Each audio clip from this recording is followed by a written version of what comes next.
വിശ്വാസ പ്രമാണം. സർവശക്തനായ പിതാവും ആകാശത്തിന്റെയും ഭൂമിയുടെയും സൃഷ്ടാവുമായ ദൈവത്തിൽ ഞാൻ വിശ്വസിക്കുന്നു. അവിടുത്തെ ഏകപുത്രനും ഞങ്ങളുടെ കർത്താവുമായ ഈശോ മിശിഹായിലും ഞാൻ വിശ്വസിക്കുന്നു.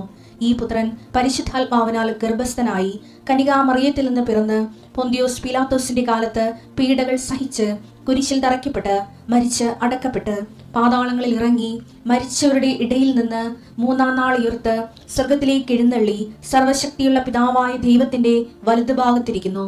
അവിടെ നിന്ന് ജീവിക്കുന്നവരെയും മരിച്ചവരെയും വിധിക്കുവാൻ വരുമെന്നും ഞാൻ വിശ്വസിക്കുന്നു. പരിശുദ്ധാത്മാവിലും ഞാൻ വിശ്വസിക്കുന്നു. വിശുദ്ധ കത്തോലിക്കാ സഭയിലും പുണ്യവാന്മാരുടെ ഐക്യത്തിലും പാപങ്ങളുടെ മോചനത്തിലും ശരീരത്തിന്റെ ഉയർപ്പിലും നിത്യമായ ജീവിതത്തിലും ഞാൻ വിശ്വസിക്കുന്നു. ആമേൻ. സുഖസ്ഥനായ ഞങ്ങളുടെ പിതാവേ, അങ്ങയുടെ നാമം പൂജിതമാകണമേ. അങ്ങയുടെ രാജ്യം വരണമേ. അങ്ങയുടെ തിരുമനസ് സ്വർഗത്തിലെ പോലെ ഭൂമിയിലുമാകണമേ. അന്നു വേണ്ടുന്ന ആഹാരം ഇന്ന് ഞങ്ങൾക്ക് തരണമേ. ഞങ്ങളോട് തെറ്റ് ചെയ്യുന്നവരോട് ഞങ്ങൾ ക്ഷമിക്കുന്നത് പോലെ ഞങ്ങളുടെ തെറ്റുകൾ ഞങ്ങളോടും ക്ഷമിക്കണമേ. ഞങ്ങളെ പ്രലോഭനത്തിൽ ഉൾപ്പെടുത്തരുതേ, തിന്മയിൽ ഞങ്ങൾ രക്ഷിക്കണമേ. ആമേൻ. നന്മ നിറഞ്ഞ മറിയമേ, സ്വസ്തി. കർത്താവ് അങ്ങയുടെ കൂടെ സ്ത്രീകളിൽ അങ്ങ് അനുഗ്രഹിക്കപ്പെട്ടവളാകുന്നു. അങ്ങയുടെ ഉദരത്തിൻ ഫലമായി ഈശോ അനുഗ്രഹിക്കപ്പെട്ടവനാകുന്നു. പരിശുദ്ധ മറിയമേ, തമ്പുരാന്റെ അമ്മേ, പാപികളായ ഞങ്ങൾക്ക് വേണ്ടി ഇപ്പോഴും ഞങ്ങളുടെ മരണസമയത്തും തമ്പുരാനോട് അപേക്ഷിക്കണമേ. ആമേൻ. എൻ്റെ കർത്താവേ, നിന്റെ ഉന്നതമായ നാമത്തിന് സ്വസ്ഥം ചെയ്യുന്നു. കർത്താവ്, രേഖകളെ സംബന്ധിച്ച് പ്രാർത്ഥിക്കണേ ചെയ്യും. രേഖകൾ കയ്യിലില്ലെങ്കിൽ പോലും മനസ്സുകൊണ്ട് നിങ്ങൾ ആ രേഖകൾ നിങ്ങളുടെ കയ്യിൽ ഓർക്കുക. ചിലപ്പോൾ മാർക്ക് ലിസ്റ്റ് ആകും, ചിലപ്പോൾ സർട്ടിഫിക്കറ്റ് ആകും, ചിലപ്പോൾ ഹോൾ ടിക്കറ്റ് ആകും, ചിലപ്പോൾ പ്രമാണമാകും, ചിലപ്പോൾ നക്കലാകും, ചിലപ്പോൾ പറമ്പ് തരം മാറ്റാനുള്ള അപേക്ഷയാകും, ചിലപ്പോൾ നിങ്ങൾക്ക് വീടിന് നമ്പർ കിട്ടാൻ വേണ്ടിയുള്ള പ്രയാസത്തിൻ്റെ അതിനുള്ള അപേക്ഷ. എല്ലാം മനസ്സുകൊണ്ട് ഓർക്കുക. ആ രേഖകൾ ലഭിക്കാൻ ആവശ്യമായ രേഖകൾ വിസയുടെ രേഖകളാകാം, അല്ലെങ്കിൽ ഇൻ്റർവ്യൂവിൻ്റെ രേഖകളാകാം, അല്ലെങ്കിൽ വിസ ഇൻ്റർവ്യൂ ആകാം. എല്ലാം രേഖകൾ മനസ്സിൽ ഓർക്കുക. നിങ്ങളുടെ ഫയലിലുള്ള മുഴുവൻ രേഖകൾ നിങ്ങൾ ആരെങ്കിലും പ്രൊഡ്യൂസ് ചെയ്യാൻ വില്ലേജ് ഓഫീസർ തൊട്ട് കളക്ടർ വരെ മന്ത്രി വരെ നിങ്ങളുടെ ഓരോരോ കമ്പനികളിൽ CEO വരെ ബോസ് വരെ സമർപ്പിക്കാനുള്ള എല്ലാ രേഖകളും മനസ്സിൽ സൂക്ഷിക്കുക. കർത്താവേ, അങ്ങയുടെ മക്കളുടെ രേഖകൾ ഞാനിന്ന് പ്രാർത്ഥിക്കുകയാണ്. ചിലർക്ക് രേഖകളില്ല, ചിലർക്ക് നഷ്ടപ്പെട്ടു, ചിലർക്ക് കിട്ടാനിരിക്കുന്നതേ ഉള്ളൂ, സമയത്ത് കിട്ടണില്ല. അങ്ങനെയുള്ള എല്ലാ രേഖകളും ചിലർക്ക് രേഖ കൊടുക്കണില്ല, മനഃപൂർവ്വം കൊടുക്കണില്ല, കൈക്കൂലി ഇല്ലാത്തതുകൊണ്ട് കൊടുക്കണില്ല, അല്ലെങ്കിൽ അവരുടെ ആയിട്ടുള്ള വൈകല്യങ്ങളുള്ളതുകൊണ്ട് കൊടുക്കണില്ല, അല്ലെങ്കിൽ വേറെ താല്പര്യമുള്ളതുകൊണ്ട് കൊടുക്കണില്ല. അങ്ങനെയുള്ള പൈശാചികമായ തടസ്സങ്ങൾ യേശുക്രിസ്തു ഉന്നതമായ നാമത്തിൽ സഭയുടെ അധികാരത്തിൽ കുരിശിൻ്റെ അടയാളത്തിൽ 40 വർഷം ഞാൻ അർപ്പിച്ച കൃപാന്റെ ശക്തിയാൽ കൃപാസ്ഥാനത്താറെ ജീവനോടെ പ്രത്യക്ഷപ്പെട്ട മാതാവിൻ്റെ മധ്യസ്ഥത്താൽ നിന്റെ മുഴുവൻ രേഖകളെ അതിൻ്റെ തടസ്സങ്ങൾ വിടുവിക്കുകയും നിന്നെ അനുഗ്രഹിക്കുകയും ചെയ്യുന്നു. ത്തിനെ സാക്ഷിയാക്കി മാറ്റിയതിന് എൻ്റെ മാതാവിനും ഈശോയ്ക്കും ഒരുപാട് നന്ദി. എൻ്റെ പേര് ഗ്ലിറ്റ്സി മേരി. ഞാൻ Ernakulam Palarivattom saint John the Baptist church ഇടവകാംഗമാണ്. ഞാൻ ഇപ്പോൾ ഉള്ള ഉടമ്പടി എടുത്തിരിക്കുന്നത് ഈ വർഷം ജനുവരി 22-ാം തീയതിയാണ്. അതിനു മുന്നേ 2020-ലാണ് ഞാൻ ആദ്യമായി കൃപാസന മാതാവിനെ പറ്റി അറിയുന്നത്. എൻ്റെ ജീവിതത്തിലൊരു പ്രതിസന്ധി ഉണ്ടായപ്പോൾ എനിക്ക് പ്രാർത്ഥന റിക്വസ്റ്റ് വേണമായിരുന്നു. അപ്പോൾ എനിക്ക് പരിചയമുള്ളൊരു ചേച്ചി എന്നെ ഞാൻ സംസാരിച്ചപ്പോൾ ചേച്ചി കാനഡയിലാണ്. ചേച്ചി IELTS എക്സാം എഴുതാൻ വേണ്ടിയും മറ്റു കാര്യങ്ങൾക്ക് വേണ്ടിയും മാതാവിനോട് കൂടെ ഉടമ്പടിയിൽ ഇരുന്നുകൊണ്ടാണ് ചെയ്തത്. അപ്പോൾ ഞാൻ പറഞ്ഞു എനിക്ക് ഉടമ്പടി എടുക്കണം. ചേച്ചി പറഞ്ഞു അങ്ങനെ പെട്ടെന്ന് പോയി എടുക്കാൻ പറ്റില്ല, നീ ഇപ്പോൾ പ്രാർത്ഥിക്ക്, ഞാൻ ഒരു പ്രയർ ഗ്രൂപ്പിലിടാം, നീ പ്രാർത്ഥിക്ക്, എന്നിട്ട് നീ ഒരുങ്ങി വേണം എടുക്കാൻ. അങ്ങനെ 2020 എനിക്ക് ആ പ്രതിസന്ധി പെട്ടെന്ന് കടന്നുപോയി. അപ്പോൾ എനിക്ക് നല്ല വിശ്വാസമായി, കൃപാസന മാതാവ് ഇവിടെ എന്തോ അത്ഭുതമുണ്ട്, നമ്മൾ ആ ഒരു ഉടമ്പടി എന്നുള്ളത് എന്തോ ഒരു സത്യമായ ഒരു ചിട്ടയായ ജീവിതമാണ്, അത് ചെയ്യണം. അങ്ങനെ 2020 പെട്ടെന്ന് കൊറോണ വരുന്നു. ഞാൻ 2021 ആയപ്പോൾ ഞാൻ രണ്ടാമത്തെ കുട്ടീനെ ക്യാരി ചെയ്യുന്നു. അപ്പോൾ ആ സമയത്തൊക്കെ ഞാൻ മാതാവിൽ വിശ്വസിക്കുന്നുണ്ട്, മാതാവിനോട് പ്രാർത്ഥിക്കാറുണ്ട്. ഞാൻ കല്യാണത്തിനൊക്കെ മുന്നേ 10 വർഷത്തിൻ്റെ അടുത്ത് വേദോപദേശമൊക്കെ പഠിപ്പിച്ച ഒരു ടീച്ചറാണ്. അപ്പോൾ എനിക്ക് വിശ്വാസമാണ്, ദൈവത്തിന് അറിയാം, പാപങ്ങൾ ചെയ്താൽ ദൈവത്തിന് അകലിൽ എല്ലാം അറിയാം. അപ്പം ഞാൻ പക്ഷേ IT-യിലാണ് ഞാൻ വർക്ക് ചെയ്യുന്നത്, കാക്കനാട് ഇൻഫോ പാർക്കിൽ വർക്ക് ചെയ്യുന്നു. അപ്പോൾ എനിക്ക് രാത്രി ജോലിയും കഴിഞ്ഞ് വരുമ്പോൾ പ്രയർ എല്ലാം മടിയാണ്, പെട്ടെന്ന് കിടന്നുറങ്ങണം, രാവിലെ നേരത്തെ എഴുന്നേൽക്കണം. അപ്പോൾ പ്രാർത്ഥനാ ജീവിതം കുറച്ച് ഡൗണായി ഇരിക്കുന്ന സമയമാണ്. അപ്പോഴാണ് കൊറോണ കൂടി വന്നത്. അപ്പോൾ പള്ളിയിൽ പോക്കില്ല, ഓൺലൈൻ നമ്മൾ കുർബാനകളും ഉഴപ്പി, അങ്ങനെ എല്ലാം ഉഴപ്പിലുള്ള സമയത്താണ് രണ്ടാമത്തെ കുട്ടി ക്യാരി ആവുന്നു. അപ്പോൾ ആ സമയത്ത് ഞാൻ IT-യിലാണ് വർക്ക് ചെയ്യണമെങ്കിലും എനിക്ക് IT ജോബിനോട് വലിയ താല്പര്യമില്ല. ഇപ്പോൾ 17 വർഷമായി വർക്ക് ചെയ്യുന്നു, എന്നാലും എനിക്ക് അന്ന് ഒട്ടും താല്പര്യമില്ല. അപ്പം ഞാൻ മാതാവിനോട് പറഞ്ഞു എനിക്ക് ചേഞ്ച് ചെയ്യണം, ഇനി സമയമില്ല, വയസ്സായിക്കഴിഞ്ഞാൽ വേറെ ടെസ്റ്റൊന്നും എഴുതാൻ പറ്റില്ല. അപ്പോൾ ഞാൻ മാതാവിനോട് ഈ കുട്ടീനെ ക്യാരി ചെയ്യാൻ സമയത്ത് തന്നെ പ്രാർത്ഥിച്ചു. അപ്പോൾ ഞാൻ ഒരു ഹൈക്കോർട്ട് അസിസ്റ്റൻ്റ് എക്സാം വന്നു. അപ്പോൾ ഞാൻ പറഞ്ഞു, ഞാൻ ഈ എക്സാം മാത്രം പഠിച്ചെഴുതും, എനിക്ക് 6 മാസം മെറ്റേണിറ്റി ലീവും ഉണ്ട്. അപ്പോൾ ആ സമയത്ത് ഞാൻ പഠിച്ചെഴുതും, അത് കിട്ടുവാണെങ്കിൽ ഞാൻ IT ക്വിറ്റ് ചെയ്യും, അല്ലെങ്കിൽ അത് ചെയ്യും. അങ്ങനെ ഞാൻ ലൈറ്റ് ക്യാൻഡിലാണ് ആദ്യം എടുക്കുന്നത്. എടുത്തു, പ്രാർത്ഥിച്ചു. കുട്ടി ക്യാരി ചെയ്യാൻ സമയത്ത് തന്നെ അത് എടുത്തിരുന്നത്. എനിക്ക് പ്രസവ സമയത്ത് വേറെ ബുദ്ധിമുട്ടുകളൊന്നും ഉണ്ടായിരുന്നില്ല. ഒരു നല്ല കുട്ടിയെ മാതാവ് തന്നു. അതൊന്നും ഞാൻ യുഗത്തിൽ വെച്ചിരുന്നില്ല. എൻ്റെ പ്രയോറിറ്റി ഇതായിരുന്നു, എങ്ങനെയെങ്കിലും എനിക്ക് സെക്യൂർ ആക്കണം എൻ്റെ ലൈഫ്. അപ്പോൾ അങ്ങനെ ഞാൻ പ്രസവം കഴിഞ്ഞ ഉടനെ തന്നെ റെസ്റ്റ് എടുക്കുന്നതിന് പകരം പഠിത്തം തന്നെ ആയിരുന്നു. ഓൺലൈൻ കോഴ്സ് എല്ലാം ചെയ്ത് പഠിച്ചു. എക്സാമിന് എടുക്കുന്നതിന് മുന്നേ ഞാൻ ഇവിടെ വന്ന് തീർത്ഥാടന ഉടമ്പടി എടുത്തു. അപ്പോൾ എക്സാമിന് കയറുമ്പോൾ അന്ന് സാക്ഷ്യങ്ങളൊക്കെ കേൾക്കൽ കുറവാണ്. അപ്പോൾ 2022 അപ്പോൾ ഞാൻ എക്സാമിന് കയറുന്നതിന് മുന്നേ എനിക്കറിയില്ല കൃപാസന നമ്മുടെ ലോക്കറ്റ് അകത്ത് കുത്തിവെക്കണ കാര്യമൊന്നും എനിക്ക് അത്ര അറിവില്ലായിരുന്നു. ഞാൻ ആകെ എനിക്ക് അകത്തോട്ട് കൊണ്ടുപോകാൻ പറ്റുന്ന ആകെ മെഴുക്, നമ്മൾ പ്രാർത്ഥിക്കുന്ന മെഴുക് തിരി എൻ്റെ കയ്യിലുണ്ട്. ആ മെഴുക് ഞാൻ പേനയിൽ ഒട്ടിച്ച് വെച്ചിട്ടാണ് എക്സാമിന് കയറിയത്. എന്നിട്ട് ഞാൻ പറഞ്ഞു, ഈ എക്സാം ഞാൻ മര്യാദയ്ക്ക് എഴുതും, ഇതിൻ്റെ റിസൾട്ട് എന്താണോ അതാണ് എൻ്റെ ഡിസിഷൻ, മാതാവിൻ്റെ ഡിസിഷൻ, അത് ഞാൻ ചെയ്യും. അങ്ങനെ എക്സാം ഫസ്റ്റത്തെ ഓപ്ഷൻ മര്യാദയ്ക്ക് എല്ലാം എഴുതാൻ പറ്റിയ ഒബ്ജക്റ്റീവ് ടൈപ്പാണ്. അടുത്തത് വന്നത് ഡിസ്ക്രിപ്റ്റീവ് മാധ്യമ വിചാരണനെ പറ്റിയാണ്. അത് നന്നായിട്ട് എനിക്ക് അറിയാം. ഞാൻ നന്നായിട്ട് എഴുതി തുടങ്ങി കഴിഞ്ഞപ്പോൾ തൊട്ട് ഈ മെഴുക് വന്ന പോലെ എൻ്റെ കണ്ണടയാൻ തുടങ്ങി. എനിക്ക് കണ്ണിൽ ഇരുട്ട് കയറാൻ തുടങ്ങി. എനിക്ക് എഴുതാൻ പറ്റുന്നില്ല. എന്നാലും ഞാൻ എന്തൊക്കെയോ എഴുതി കൂട്ടി. ഇടയ്ക്ക് കണ്ണ് തിരുമ്മിക്കഴിഞ്ഞ് ഞാൻ നോക്കുമ്പോൾ ലൈൻസ് എല്ലാം ക്രോസ് ചെയ്ത് ഞാൻ എഴുതിയേക്കുന്നത്. അപ്പോൾ എനിക്ക് ഉറപ്പിച്ചു ഇത് കിട്ടില്ല. അങ്ങനെ എഴുതി ഒരിക്കലും അവർ ആൻസർ പേപ്പർ മാർക്ക് ചെയ്യില്ല, നോക്കില്ല. അപ്പം ഞാൻ റിസൾട്ട് പോലും നോക്കിയില്ല. എനിക്ക് മനസ്സിലായി എൻ്റെ മാതാവിൻ്റെയും ഈശോയുടെയും ഡിസിഷൻ ഞാൻ IT തന്നെ തുടരുക. ഞാൻ ഓൾറെഡി 10 വർഷത്തിൽ കൂടുതൽ വർക്ക് ചെയ്ത് കഴിഞ്ഞിട്ടുണ്ടായി. അപ്പോൾ പിന്നെ എന്തിനാണ് മാറണേ എന്നുള്ള ചിന്തയിലായിരുന്നു. പക്ഷേ അന്ന് വരെ എനിക്ക് എന്തെങ്കിലും പ്രതിസന്ധി ഉണ്ടാകുമ്പോൾ ഞാൻ IT ക്വിറ്റ് ചെയ്യണം, ജോലി വേണ്ട, അമ്മേനോടും ഹസ്ബൻഡിനോടും എല്ലാവരും എനിക്ക് വേണ്ട മതി എന്ന് പറഞ്ഞാൽ ഞാൻ അന്ന് തൊട്ട് ഇന്ന് വരെ ഞാൻ IT ക്വിറ്റ് ചെയ്യണമെന്ന് ചിന്ത എനിക്ക് വന്നിട്ടില്ല. പക്ഷേ ബുദ്ധിമുട്ടുകളുണ്ട്, ഒത്തിരി ബുദ്ധിമുട്ടുകളുണ്ട്, ടെൻഷനുണ്ട്, എല്ലാം ഉണ്ട്, വന്നിട്ടില്ല. അങ്ങനെ 22 ഞാൻ ഉടമ്പടി എടുക്കുന്നു. ആദ്യത്തെ 90 ദിവസം നല്ല അടിപൊളിയായിട്ട് ഉടമ്പടി ചെയ്തു. എല്ലാ കാരുണ്യ പ്രവൃത്തികളെല്ലാം ചെയ്തു, എല്ലാം പോകുന്നു. പിന്നെ പതിയെ ഉഴപ്പാൻ തുടങ്ങി. ഞാൻ പുതുക്കണ സമയമെല്ലാം ഗ്യാപ്പിട്ട് പുതുക്കി. 2024 വരെ ഒരു 4 പ്രാവശ്യം പുതുക്കിയെങ്കിലും നല്ല ഗ്യാപ്പ് ഉണ്ടായിരുന്നു. പക്ഷേ ആ സമയത്തൊക്കെ ഞാൻ ധ്യാനങ്ങൾ എല്ലാ ദിവസവും എല്ലാ ചൊവ്വാഴ്ച ധ്യാനങ്ങൾ കേൾക്കും. ഇത് നമ്മുടെ ഡെയിലി ബ്രെഡ് ചെല്ലും, അതെല്ലാം ഉണ്ട്. പക്ഷേ പേപ്പർ കൊടുക്കലോ ഇവിടെ വന്ന് പുതുക്കലോ ഒന്നും ഇല്ലായിരുന്നു. പക്ഷേ എന്നാൽ പോലും മാതാവ് എൻ്റെ കൂടെ ഉണ്ടായിരുന്നു. പക്ഷേ പല ബുദ്ധിമുട്ടുകൾ തന്ന് എന്നെ ഓർപ്പിക്കും, നീ ചെയ്യണം. കുറേ കാര്യങ്ങൾ എനിക്ക് ചെയ്തു തന്നിട്ടുണ്ട്. എൻ്റെ അപ്പച്ചനൊരു സ്ട്രോക്ക് വന്നപ്പോഴത്തേക്കും അത് ഞങ്ങൾ അറിയിച്ചു തന്നു. ഹസ്ബൻഡിനൊരു വയ്യായ്ക, ബ്ലഡ് ക്ലോട്ട് ആവണം വന്നപ്പോൾ അതിൻ്റെ ഹൈ ലെവലിലോട്ട് പോകാതെ നമ്മൾ അറിയിച്ചു തന്നു. അവിടെയൊക്കെ മാതാവ് ഇടപെട്ടെങ്കിലും എനിക്കത് സാക്ഷ്യമായിട്ട് പറയാത്തത് അവരിവിടെ ഇല്ലാത്തതുകൊണ്ടാണ്. അപ്പോൾ അങ്ങനെ എനിക്ക് മനസ്സിലായി മാതാവ് എൻ്റെ കൂടെയുണ്ട്. അപ്പോൾ എനിക്ക് ഒരു പ്രതിസന്ധി ഘട്ടത്തിൽ ഞാൻ എക്സ്ട്രീം വരെ പോകാറില്ല. അപ്പോഴത്തേക്കും മാതാവ് ഓരോ പടയാളികൾ എൻ്റെ മുന്നിലേക്ക് അയക്കും. അപ്പോൾ അങ്ങനെ ഇരിക്കെ എൻ്റെ അനിയനും നാത്തൂനും, അനിയൻ്റെ വൈഫും അനിയത്തിയെന്ന് ഞാൻ പറയുള്ളൂ, അവർ രണ്ടുപേരും കാനഡയിലാണ്. അവർ ഉടമ്പടിയാണ് ഇവിടെ ഓൺലൈൻ എടുത്തിരുന്നു. പിന്നെ അച്ഛനോടെ ധ്യാനത്തിന് വന്നപ്പോൾ അവിടെ വെച്ചും ഉടമ്പടി എടുത്ത് ഇവിടെ വന്ന് പുതുക്കുകയും ചെയ്തിട്ട് പോയതാണ്. അപ്പോൾ എന്തെങ്കിലും ബുദ്ധിമുട്ടുണ്ടാകുമ്പോൾ അവരാണ് എൻ്റെ ഫസ്റ്റ് ഓപ്ഷൻ. അവർ സംസാരിക്കും, അവർ മാതാവിൻ്റെ കാര്യങ്ങൾ കുറേ പറഞ്ഞു തരും, വചനങ്ങൾ അയച്ചു തരും. അങ്ങനെ ഞാൻ ആ ഉടമ്പടി തന്നെ പോയിക്കൊണ്ടിരിക്കുകയാണ്. ഉടമ്പടിയിൽ അല്ലെങ്കിലും ഉടമ്പടി പ്രാർത്ഥനയിലും എല്ലാം പോയിക്കൊണ്ടിരിക്കുകയാണ്. അങ്ങനെ എനിക്ക് മെയ്യിൽ വന്ന സമയത്ത് എനിക്ക് എൻ്റെ ജോബിൻ്റെ കാര്യത്തിൽ ഒരു പ്രശ്നം വന്നു. പ്രൊജക്റ്റ് തീർന്നു. IT-യിൽ ഞങ്ങൾ സർവീസ് ബേസ്ഡ് കമ്പനിയാണ്. ഒരു പ്രൊജക്റ്റ് കഴിഞ്ഞാൽ അടുത്ത പ്രൊജക്റ്റിലേക്ക് പുതിയ കമ്പനി കയറുന്ന പോലെ ഇൻ്റർവ്യൂ അറ്റൻഡ് ചെയ്യണം.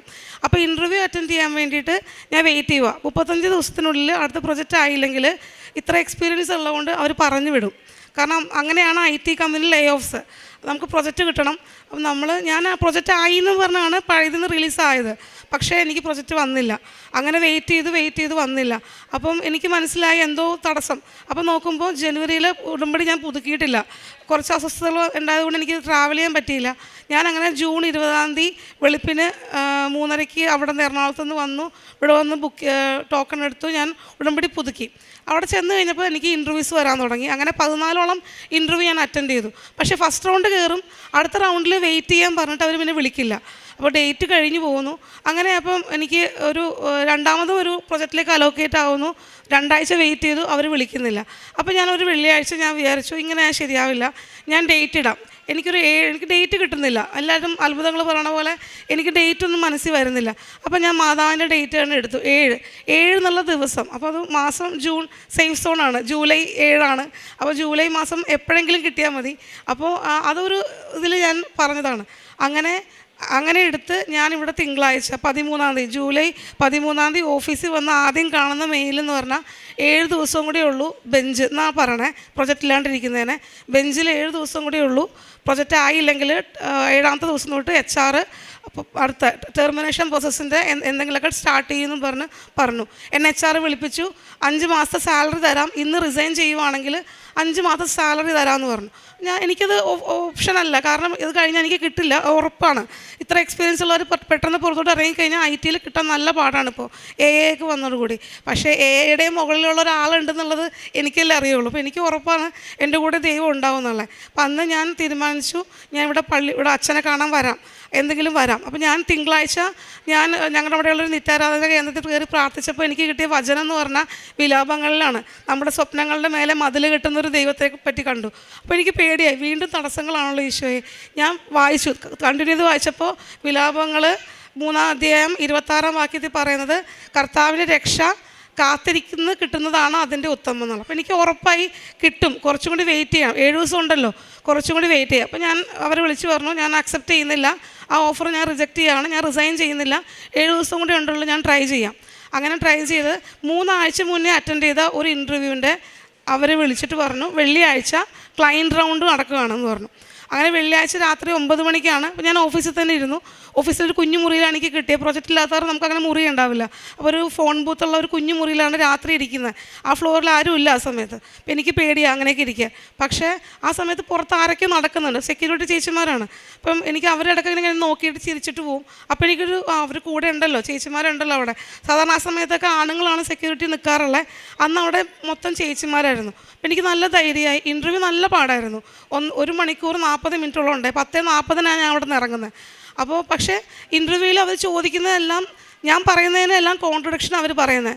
കറക്റ്റാണെങ്കിൽ പോലും അവർ സ്ട്രെസ് ഇൻ്റർവ്യൂ തരാൻ വേണ്ടിയിട്ട് അങ്ങനെയല്ലോ ഇങ്ങനെയാണല്ലോ.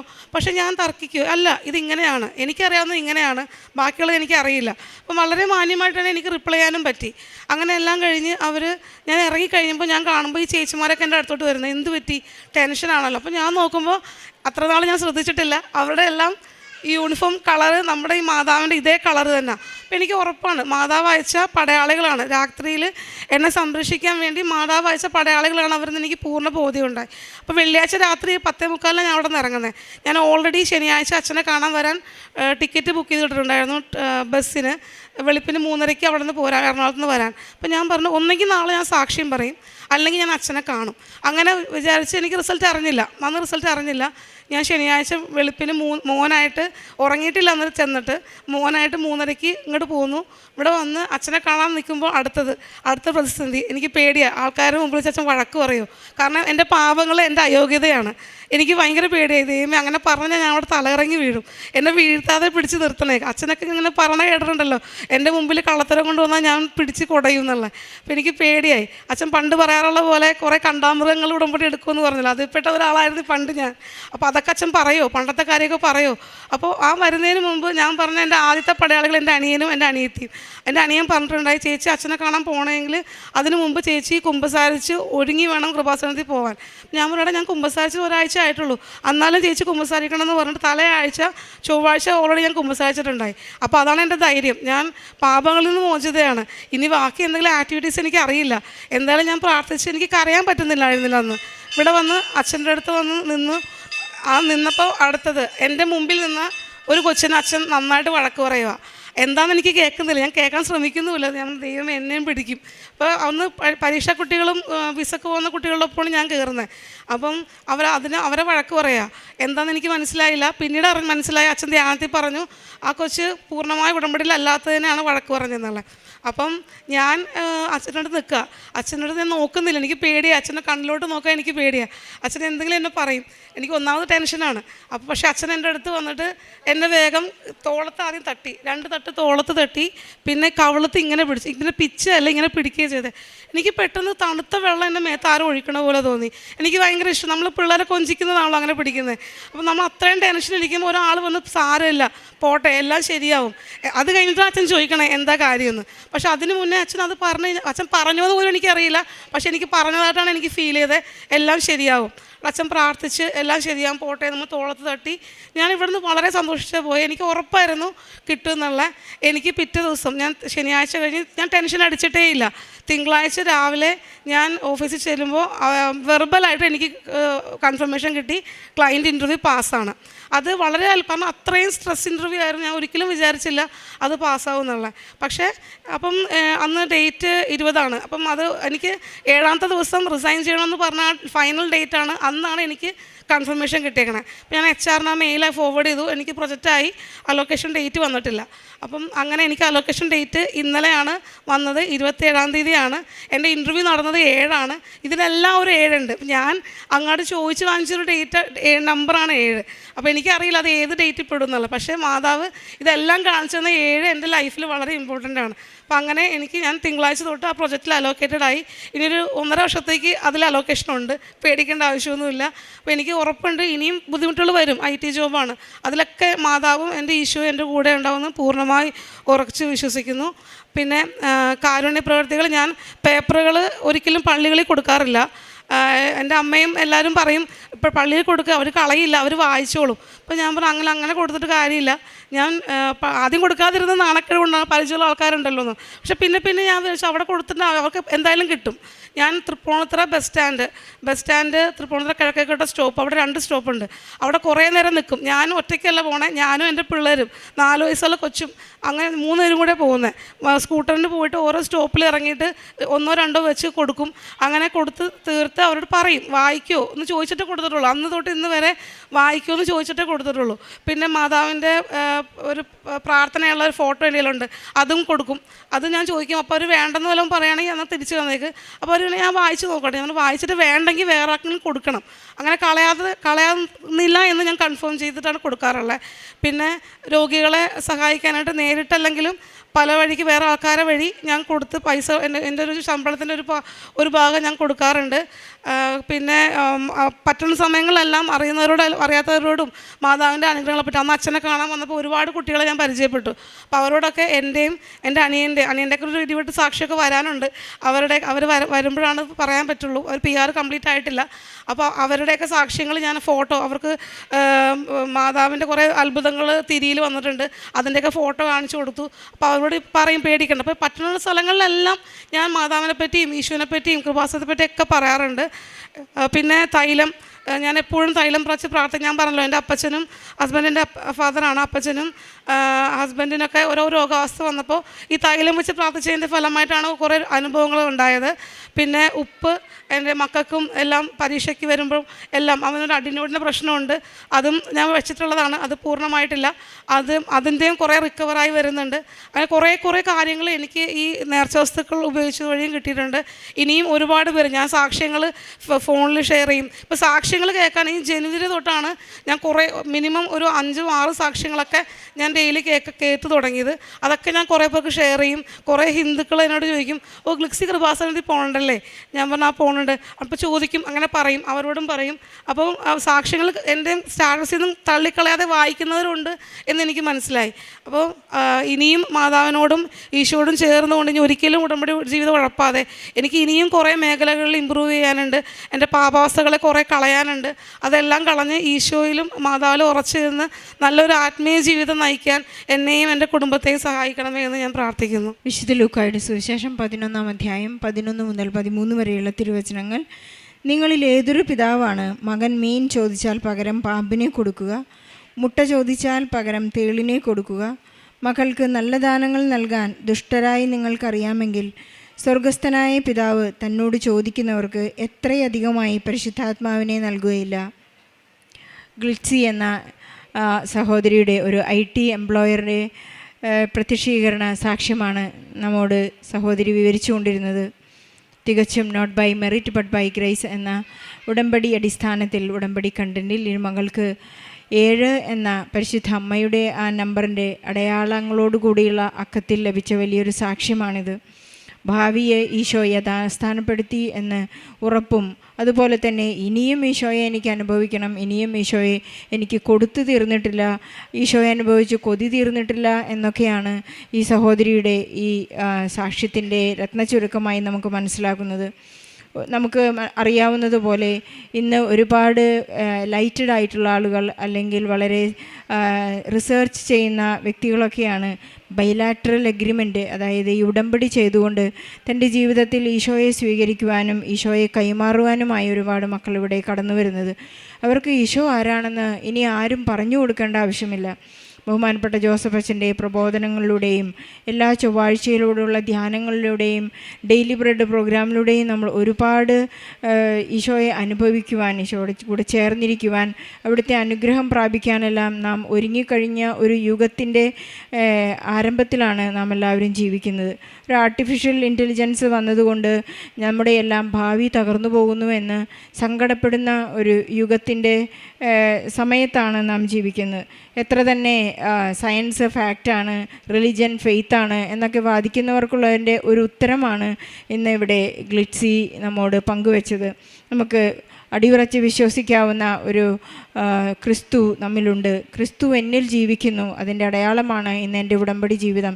എൻ്റെ ഉടമ്പടി ജീവിതത്തിൽ ഞാൻ വളരെ ക്രമപ്പെട്ട് വന്നത് പരിശുദ്ധ അമ്മ മധ്യസ്ഥം വഹിച്ചുകൊണ്ടാണ്.